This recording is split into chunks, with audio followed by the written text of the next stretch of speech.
How I survived my narcissistic mother and a brother that tried to strangle me. Okay. My childhood was actually quite fun from what I remember. I had a very fun childhood. This was before I traveled, right? Because I never really grew up with my mom per se. It was my grandma and my uncle that raised me up. So they were pretty much my parents and they actually did a very good job. I had fun, like in Nigeria, until I traveled when I was 13, like preteen. And that's when I started living with my with my mother. And yeah, that's when my childhood ended. At the age of 13, Yeah. what changed? What was the shift from before 13 and then your mom in the picture at the age of 13? Before I moved to Spain and the UK, I always used to always see my mom once a year anyway. So I never really had that close relationship with her. I just saw her as, oh, this woman that comes to visit every year, even though I knew she was my mom.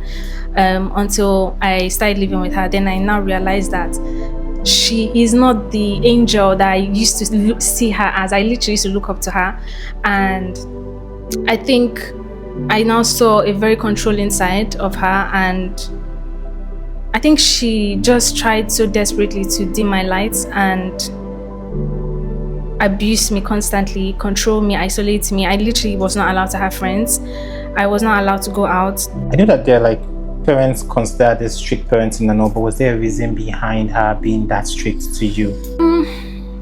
In the beginning, I thought it was the both of us, like, because I have my brother, right? So I thought it was me and my brother because she was just not happy. She was not happy with anything that we did. So in the beginning it was the two of us. The two of us, we were abused. You've used the word abuse like 3 times, and it's a very strong word. So, in relation to your mom, what exactly did she do that you would term as abuse? There were many times she tried to kill me. Take me to the first time. I went out on a sleepover at my best friend's place, and we were practically neighbors. So I just walked to her house because usually my best friend always comes for a sleepover at my place. So I finally went once, and my mom wasn't around, but my mom got to find out.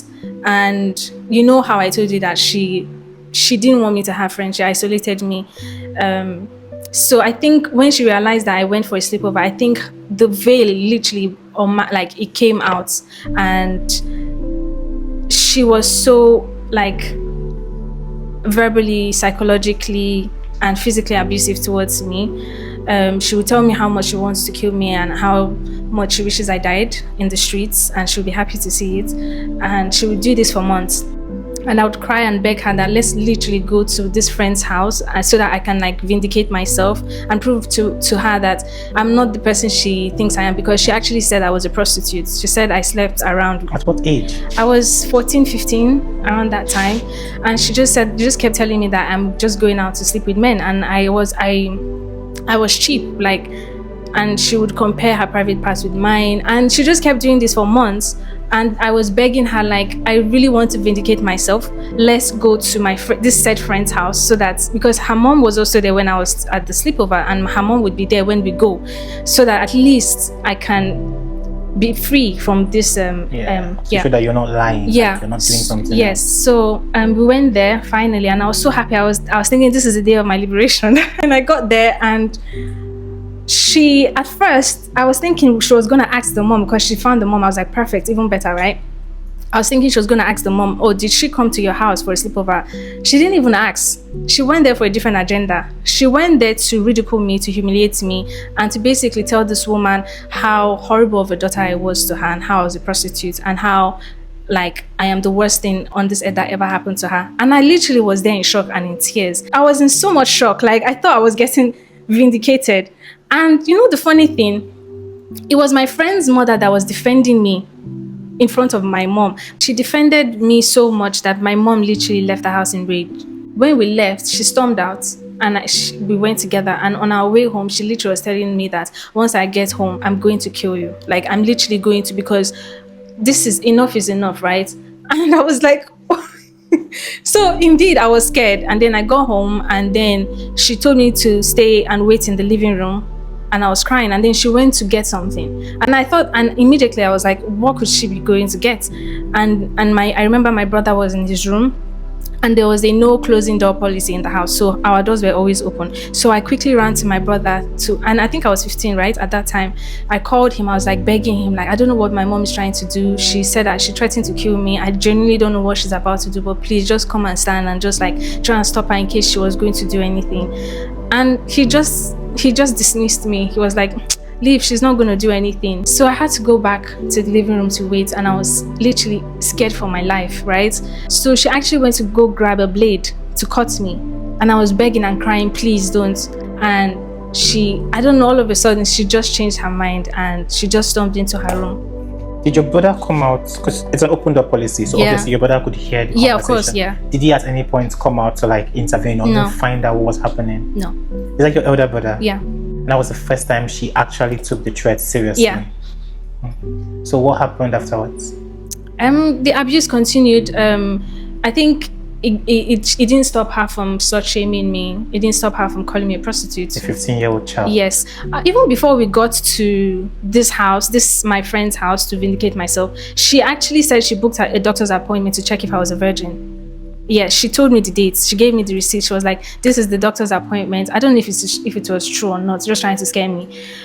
And she was like, Wednesday. I remember the day so much. It was on Wednesday. She was like, Wednesday, this day, we're going to the doctor to check if you're a virgin. So can you remember other instances where she took the verbal abuse to a physical one? Yes. There was a time that, again, like I said, there's a no closed door policy in the house where she can literally just come in and just basically insult me. It was usually me, to be honest. She didn't do it that much with my brother, but I know he definitely faced some sort of abuse from her. But I think I had it the worst. Yeah. So every single day, especially during the holidays, you know how we're not allowed to go out. So I literally was isolated as a teenager. Like, during holidays, most children are outside, or like, especially in Spain, Spanish children, they're always outside with, or in the beach. Like, they're more social, they're outdoor people, right? And I was literally at home in my room with no phone, no laptop, nothing. Like, and my door had to be open so that she can monitor me. So it was giving prison, right? So and every day she would come into my room to remind me how much she hates me. I think she was really trying to break my spirits. Like, and she was very consistent at it. She made sure every single day she did it at least 1 hour a day. But it came to a point where after a few months, like 6 months into it or 5 months into it, even when she comes in, I cannot say anything. I dare not speak. Like, because if I was to mention, even if I was to breathe too loud, it would be an extra hour of insults. Wow. So there was a time that she came into my room to do the same thing again, and I think I was just very over it. Like, I was tired, right? And I literally just pushed back. I was like, you know what, like, because I think she was threatening to hurt me again. I was like, it's like, I'm tired, like, I hear this every day. She then started to hit me, so I stood up and trying to, like, make sure I block her hitting me. Yes. So I think she tried to keep hitting me. Then I just stood on the bed just so that I don't get hit again, just to stay far away from her. I think I was shouting police, because we stayed in an apartment block. So I was just shouting police, and just in case anyone could hear us, like, because I was screaming, like, I needed anyone who would hear us, like, to just call someone, right? So she ended up stopping, and I think that's the reason why she seized my phone, because she knew that if I had it, I could probably maybe call the police. Yeah. So she stopped immediately. I was saying that, and then she ran to my brother's room to call him and say that, look at this girl, she's trying to beat me up. Immediately he took her side, and I was literally, I think that was like, it felt like heartbreak to me, because I think it was in that moment, well, in so many instances, I always got reminded that I was alone in this. Like, I literally had no one to protect me. You were screaming for the police. If you were screaming loud enough that your neighbors could potentially hear you, it means your brother definitely heard you. Oh yeah, for sure. And he didn't at any point first open the policy, so there is no door that says. Yeah. He didn't at any point come in to also find out what was happening. He didn't give a fuck. He didn't care. No. Where was your dad or your father in all of this? Because you mentioned living with your mom from the age of 13. Prior to that, your grandparents. Yeah. What about your dad? Oh, my dad was never in the picture. Okay. He never wanted us. He made it very clear, but my mom still wanted to have this. She still wanted to have the pregnancy. He never wanted the pregnancy. For both you and your brother? No, just for me, actually. He advised us to abort the child, and she didn't. So to a point where he was so angry that he actually tried to take, like, I don't know if he was trying to kill her, to be honest, but he pushed her down the stairs while she was heavily pregnant with me. So I don't know, we both survived it. So, Going through everything that you went through, what was the thought process? What was in your mind when your mom, your own real mom, your biological mom, was taking you through hell for no apparent reason? I think I was just confused. Like, I was confused. First, I was thinking, is this how all like family are like? Is this the normal family setting? But obviously, when I realized that it was not, then I was now questioning, like, is this my real mom? Like, you know. But that was, me as a teenager trying to just understand things. Was there ever a time where you sat her down to ask her what you did wrong? Oh yeah, many times. What did she say? Did she give you any tangible reason towards her actions? I tried so many times, I can't even count. Like, I tried so many times, and anytime I try, she's always like trying to push the blame back at me, like trying to tell me the reasons why she was the way she was. She would tell me that I was a difficult kid. She would tell me that the things that I would mention, she would be like, oh, I don't remember that happening. Like, she would always deny or shift blame. You obviously survived the entire ordeal. When was the last time you guys spoke to your mom and to your brother?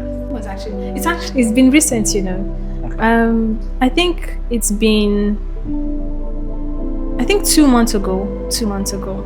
The conversation, was it like trying to rekindle the relationship? Yes, yeah. Who is pushing that? You are? Oh, her now, because I'm no longer with her. I think there's an emptiness now. Maybe she's finally feeling it, but it gets to a point where it's too late, But there were many years I tried, and she just was not, willing. What about your brother? How is the relationship with him? Oh, he doesn't talk to me, so I think it's easier because I don't have to deal with two people trying to beg me for forgiveness. Do you think you'll ever be able to forgive them? It's a daily thing, like it's a daily commitment, not for them, but for me, obviously. But forgiving does not mean like having access back into my life again. That one, I'm not letting happen. Like, I don't want that to happen. You went through a very traumatic childhood, because the period in your life where you should be protected and enjoy being a child, you were slut-shamed and victimized and treated like you're not even doing the things that they said you were doing. Yeah. That's even the worst part, because you were innocent. Yeah. How did that affect you as an adult? Are you healing? Are you still processing that trauma? Yes, it's something I would like.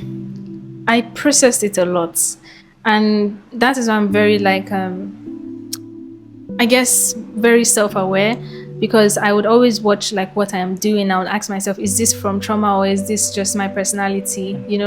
It's a daily commitment to choose to heal every day.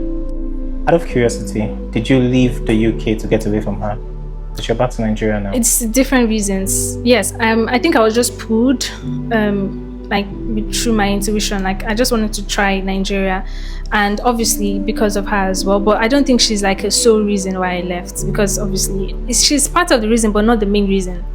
But yeah, there's so many reasons why I decided to come to Nigeria, to start again, to try setting up like a business here or a few businesses here and just seeing how it goes, What business have you set up? I just started a clothing line, and I also have a hairline as well. Okay. So Mio collection for my clothing line and Mio luxury hair for my hairline. What would you advise young girls, young ladies that are facing maybe not exactly what you went through, but any sort of trauma, family trauma? What would be your advice to them? I would say that with the society that we grew up in, the shame is usually on the victim, and the stigma is usually on the victim. And the more we keep quiet, the more we enable that stereotype. And the more we talk about it, the more we break that stereotype that you as a victim, because you went through the things you went through, that does not make you less. That does not make you a loser. And that should not make you feel ashamed, because you are not the one that did that to yourself. The more you speak about it, the more you claim back your power, the more you claim back your authority of yourself, because what happened to you is not you, and it should not be your burden to carry.